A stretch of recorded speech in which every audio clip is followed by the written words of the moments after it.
Who is ready to make some science?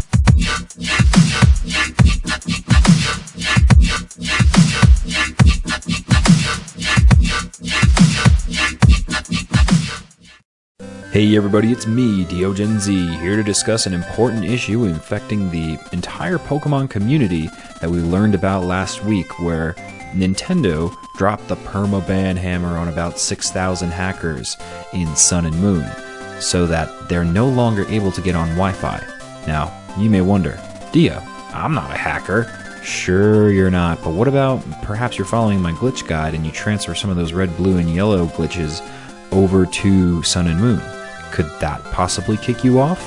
Could an anonymous forum trade for an elusive shiny cost you your entire Wi-Fi experience in Sun and Moon?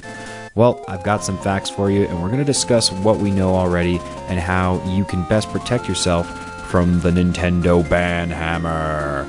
Real quick, before we get into it, I'm not pointing any fingers when I talk about hackers. In fact, I sort of admire hackers and do some pokegenning myself. And that's why I wanted to mention really quickly the ethics of Hackamon, because there is actually an ethics to it, and that's the whole discussion for this video.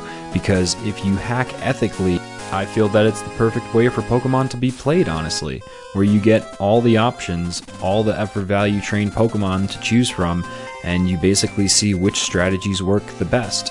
Cut to now, I'm out of college, and during all that experience, I couldn't afford the time to raise Pokemon and run back and forth with a billion eggs just trying to get the right nature. So, quite simply put, if you do some pokegenning, which is what they call it, generating a Pokemon into your save file in the correct way, which I'm going to get into soon, then Nintendo sensors won't detect you, and quite frankly, I think ethically you're fine. That's just my opinion. I've done it. Many of the Poketubers that you watch, I'm not naming any names, but they do it as well, just to bring you the best battle videos possible, because who has the time? On the flip side of that, where I think Nintendo's actually doing some great things with this ban hammer, is that there is unethical hacking, and that's where you get like the Wonder Guard Spiritomb, which if you're wondering what that is, that's where the ability of Shed Ninja, you have to hit it with a super effective move. Yeah, there is nothing super effective against Spiritomb. Great. Thanks, hacks. I can't destroy your Spiritomb other than with status and weather effects. So yeah, kick that guy off. Nobody wants to fight that guy.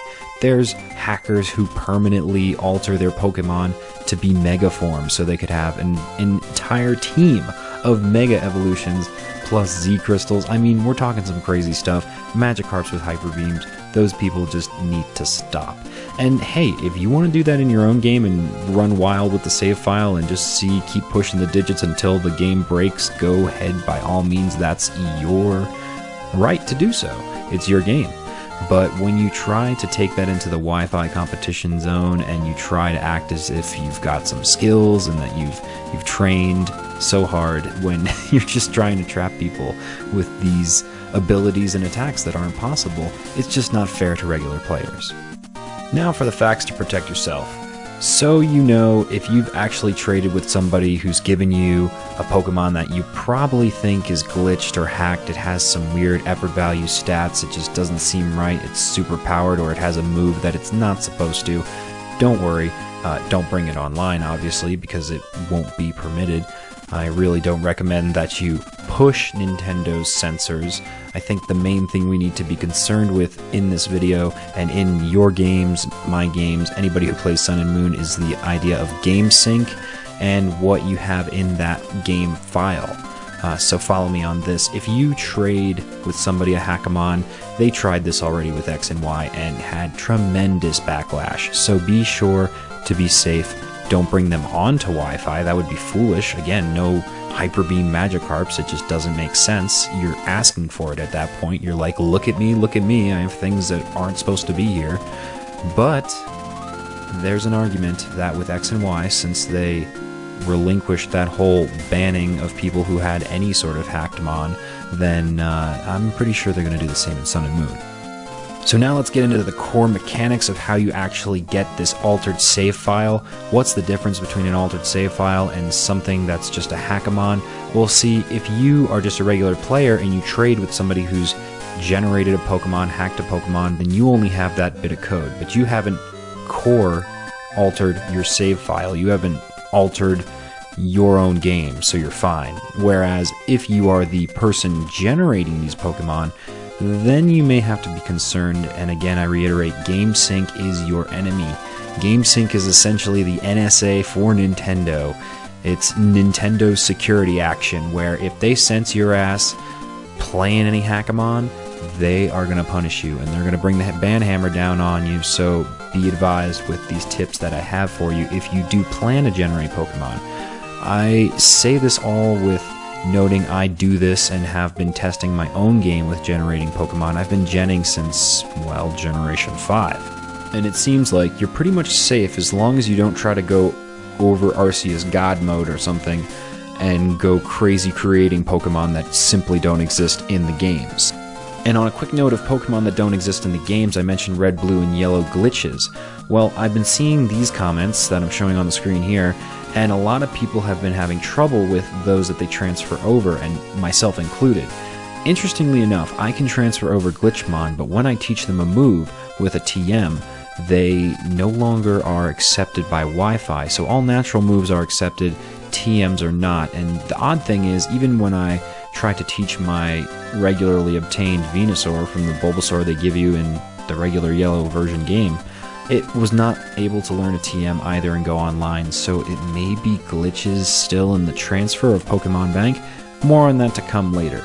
But the thing is, if you transfer over, say, a level 7 Articuno, that's not going to register well with Nintendo's sensors because there's no such ever low Articuno level available in any game, because if you think about it, you can't breed Articuno, so it's not going to be down at that level. So this really goes for anybody who's using PK Hex or power saves as well, which my preference is power saves, and if you want, comment below, let me see a bunch of likes on this video, and hey, maybe I'll do a power saves tutorial to show you how to save time and effort values with simple effort of altering stats on your computer. But you got to do it in the right way, so here's the important screen to note. Here are all the things that could trip the Nintendo ban hammer sensors.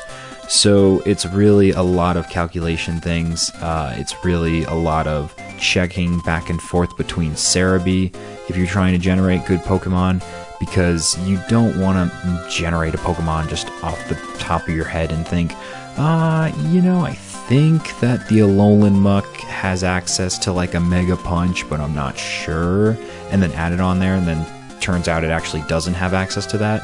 Those are the types of things to trip the ban hammer.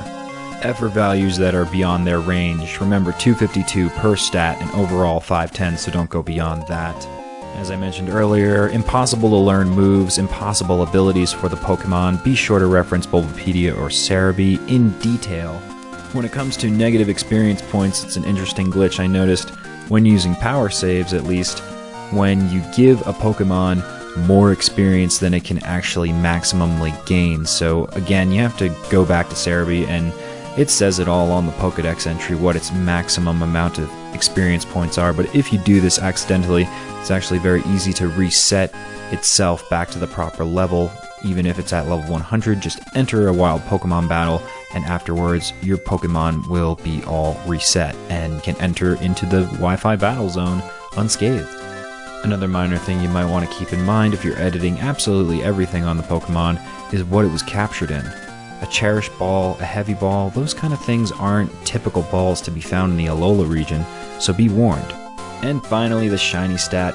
If you have a Pokemon that started out not as a shiny Pokemon, and you change it into a shiny one, it has a better chance of being caught, at least with PK Hex. Now, when it comes to power saves, I've been completely fine. I've used Sun and Moon Pokemon, I've changed my starter into a shiny and copied it, so like I have the original one and cloned it into a shiny one to do different things with, and it's gotten past the sensors just fine with power saves. But the reason that is because it does a lot of the work automatically for you. You don't have to know any coding or anything, you just have to choose the right options carefully. So the key thing is, it will change your Pokemon to a traded Pokemon. So instead of saying met at the professor's lab or wherever you meet it, it will say met apparently at this location. So, not a big change really for you in the long run, but it is a way to effectively get past the censors. So, quick review, GameSync is not your friend. Don't sign up to it unless you have a separate cartridge or a friend that doesn't mind generating Pokemon for you, because then you can freely just trade back and forth the generated Pokemon from the altered save file into your good game in which you're signed up for GameSync, and Nintendo will never be able to ban you so long as you follow my helpful tips and be sure to generate the proper Pokemon with good hacker ethics. Well, I've been DeoGenZ, trying to help you in your 7th gen metagame and save you some huge amounts of time and hassle when it comes to the Nintendo ban hammer. I'll see you in future videos.